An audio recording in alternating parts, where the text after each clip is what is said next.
Hi hello എല്ലാവർക്കും നമസ്കാരം. മറന്നുപോയോ എല്ലാവരും ഗിച്ചൂസ് ഫാമിലിയെ? കുറേ നാളായി നമ്മൾ വീഡിയോ ഒക്കെ ഇട്ടിട്ട് നമ്മൾ മനഃപൂർവ്വമല്ല കേട്ടോ, നമ്മൾ കുറേ പ്രശ്നങ്ങളിലൂടെയായിരുന്നു ഈ ഒരു 2 ആഴ്ച നമ്മളെ യാത്രയും. അപ്പം നമ്മൾ ക്രിസ്മസിൻ്റെ വീഡിയോ ഇട്ടായിരുന്നു. ക്രിസ്മസ് ആവുന്ന കിച്ചുകുട്ടിയെ കൊണ്ട് നമ്മൾ കറങ്ങാനൊക്കെ പോയായിരുന്നു. അപ്പോൾ അതിൻ്റെ വീഡിയോ നമ്മൾ ഇട്ടായിരുന്നു.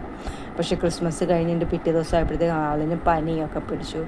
പിന്നെ നമ്മൾ ആശുപത്രിയൊക്കെ പോയി ആൻറ്റിബയോട്ടിക്കൊക്കെ കൊടുത്തു. പക്ഷേ നമ്മൾ സിറപ്പും അല്ലെങ്കിൽ ഗുളികയൊന്നും കൊടുത്തിട്ടൊന്നും ഏൽക്കുന്നില്ല. പനി ഒട്ടും മാറുന്നില്ലായിരുന്നു.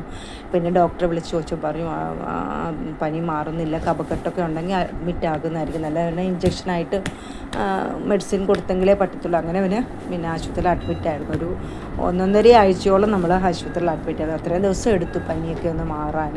പിന്നെ പനി അങ്ങോട്ട് വന്നപ്പോഴത്തേക്ക് അവന് ഫിക്സ് ഞെട്ടൽ വരുന്നത് കുറച്ചങ്ങ് കൂടി. അപ്പോൾ അതുകൊണ്ട് പിന്നെ അതിൻ്റെ ഇഞ്ചക്ഷനൊക്കെ കൊടുക്കുകയൊക്കെ ചെയ്യും. അപ്പോൾ അതെല്ലാം കൂടെ ആയിട്ട് നമ്മൾ ഒരു 1.5 ആഴ്ചത്തോളം ആശുപത്രിയിലായിരുന്നു. നല്ല ടെൻഷനും നല്ല സമയമായിരുന്നു. നല്ല ന്യൂ ഇയറൊക്കെ നമ്മൾ ആശുപത്രിയിലായിരുന്നു. നല്ല കെയമായിരുന്നു. ഇപ്പോൾ ന്യൂ ഇയറിന് ഇവിടെ പ്രോഗ്രാംസൊക്കെ ഉണ്ടായിരുന്നു. പിന്നെ അതുപോലെ വിനായകൻ്റെ ബർത്ത്ഡേ December 31 അതൊക്കെ ഒന്ന് സെലിബ്രേറ്റ് ചെയ്യണമെന്നൊക്കെ നമ്മൾ ആഗ്രഹിച്ചത്. പക്ഷേ ഒന്നും നമ്മൾ ആഗ്രഹിച്ചോളം നടന്നില്ല. എല്ലാം അതിൻ്റെ ഓപ്പോസിറ്റായിട്ട് നടന്നത്. പിന്നെ എന്തെങ്കിലും ചെയ്യാൻ പറ്റും. പിന്നെ നമ്മളെപ്പോട്ടുള്ളവരുടെ ലൈഫൊക്കെ ഇങ്ങനെയൊക്കെ തന്നെ, നമുക്കറിയത്തില്ല അടുത്ത നിമിഷം എന്താ സംഭവിക്കുന്നതെന്ന്.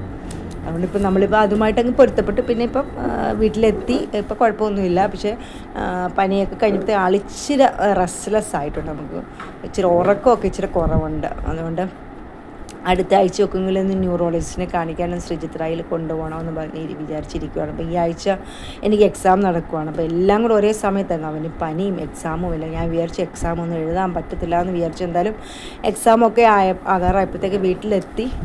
പിന്നെ ഇപ്പോൾ 2 എണ്ണം കഴിഞ്ഞു. എക്സാം നടന്നുകൊണ്ടിരിക്കുകയാണ്. എല്ലാം കൂടെ നല്ല എന്താ പറയുന്നത്, നല്ല ടെൻഷനുള്ള സമയമായിരുന്നു. വിനായകൻ്റെ ബർത്ത്ഡേയും ഒന്നും നമുക്ക് കഴിഞ്ഞ വർഷം ഇതുപോലെ തന്നെയായിരുന്നു. വിനായകൻ്റെ ബർത്ത്ഡേക്കും ന്യൂ ഇയറിനൊക്കെ നമ്മൾ ആശുപത്രിയിൽ അഡ്മിറ്റായിരുന്നു. ഈ വർഷം അതുപോലെ തന്നെ ന്യൂ ഇയറിന് നമ്മൾ ആശുപത്രിയിലായിരുന്നു.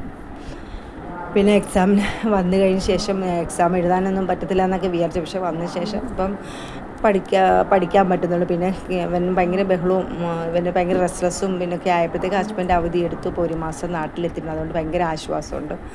പിന്നെ അതുകൊണ്ട് അവൻ്റെ കാര്യങ്ങളൊക്കെ ഭംഗിയായിട്ട് നോക്കിക്കോളും. അപ്പോൾ എനിക്ക് പഠിക്കുകയും ഒക്കെ ചെയ്യാൻ പറ്റും. അതുകൊണ്ട് നമ്മൾ വെഡിങ് ആനിവേഴ്സറി നമ്മൾ January 20 ആയിരുന്നു. അപ്പം ഒരുപാട് വർഷമായി നമ്മൾ വെഡിങ് ആനിവേഴ്സറി ഒന്നിച്ച് നമ്മളുണ്ടായിട്ട്. അപ്പോൾ ഈ വർഷം വെഡിങ് ആനിവേഴ്സറിക്കൊക്കെ നമ്മൾ ഒന്നിച്ചുണ്ടായിരുന്നു. ആഘോഷങ്ങളൊന്നും ഇല്ല, എന്നാലും എല്ലാവരും ഉള്ളൊരു സന്തോഷമല്ലേ, എല്ലാവരും കൂടെ ചേർന്ന ഒരു സന്തോഷമല്ല, ഒരു സമാധാനം. അപ്പോൾ അത്രയൊക്കെയാണ് ഇപ്പോഴത്തെ വിശേഷങ്ങൾ. അപ്പോൾ നമ്മൾ സമയമുള്ളപ്പോൾ നമുക്ക് വീഡിയോ ഇടാം. അപ്പം മറ്റൊരു വീഡിയോയിലൂടെ നമുക്ക് വീണ്ടും കാണാം. അതുവരെ എല്ലാവർക്കും tata, bye bye, see you. അപ്പോൾ എല്ലാവരും നമുക്ക് വേണ്ടി പ്രാർത്ഥിക്കണം കേട്ടോ. എക്സാമിന് വേണ്ടി പ്രത്യേകിച്ച് എല്ലാവരുടെയും പ്രാർത്ഥന ഉണ്ടാവണേ.